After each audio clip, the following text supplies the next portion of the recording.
Hey there, this is Evan from Feeds Music, and today I'm going to be going over probably one of the most fun bass playing techniques that's out there, which is slapping. So slapping is a technique in which you use the middle bone, right about here, middle bone of your thumb and your index finger, kind of like a hook almost, to hit the string, the lower string, and play the octave with your index finger.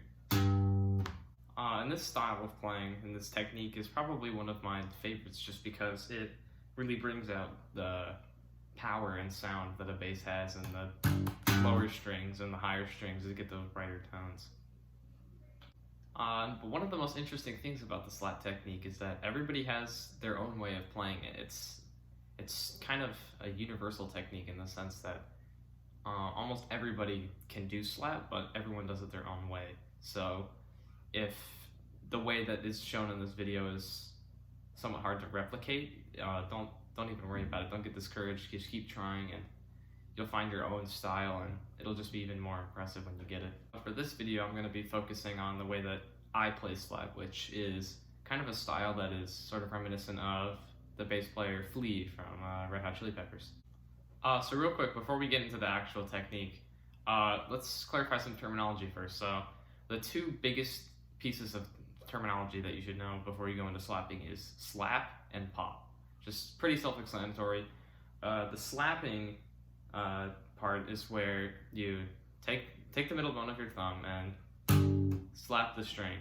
What the popping part is when you pull up on the string with your index finger, making sort of a pop noise. So in this video, I've already kind of gone over how you're supposed to play slap with the middle bone of the thumb for the slapping, and the index finger almost in a hook shape, like a pick. One really important piece of information when it comes to slapping is that the best way to practice is by doing octaves.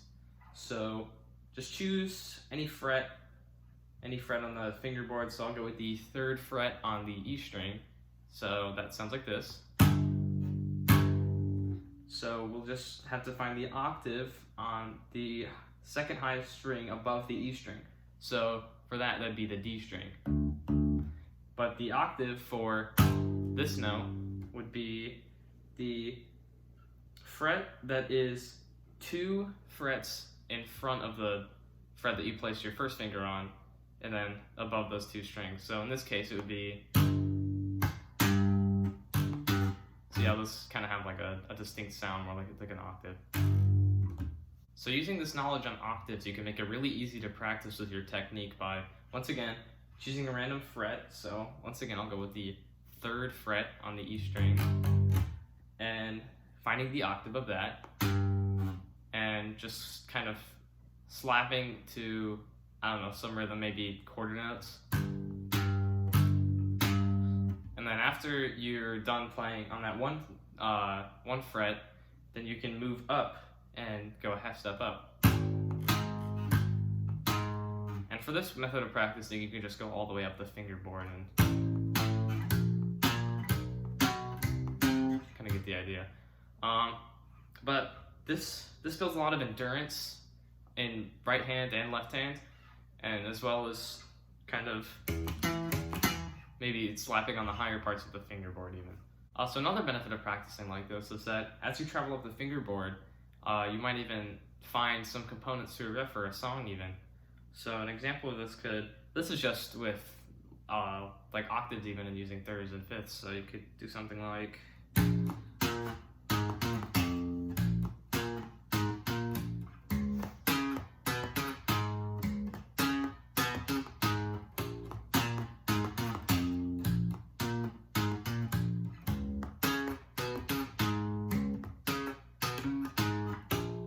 so if you're tired of practicing up and down the fingerboard and with octaves, and you're asking, oh, well, what else can I do? Can I add other techniques? Well, of course, yeah. You can add hammer-ons and pull-offs to slap. You can even do percussive mutes. So we can actually add to the original riff that we just played and add some percussive mutes, and it makes it sound a lot more technical and definitely more impressive. So an example of this would be like this.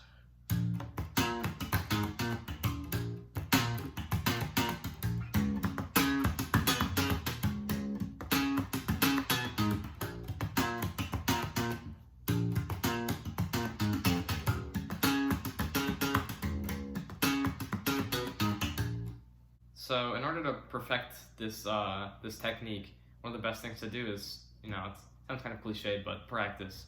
If you really practice getting octaves or building strength in your right hand with your thumb and index finger, you can pull off a lot of crazy stuff and play songs from Red Hot Chili Peppers or any other notable slap-based songs that you might know. So that's all for today for the BASSic technique video, part 1. If you enjoyed this video, you can like, subscribe, and comment, and turn on the notification bell if you'd like to see more technique videos, because there definitely will be some in the future. Thank you for watching, and see you guys in the next video.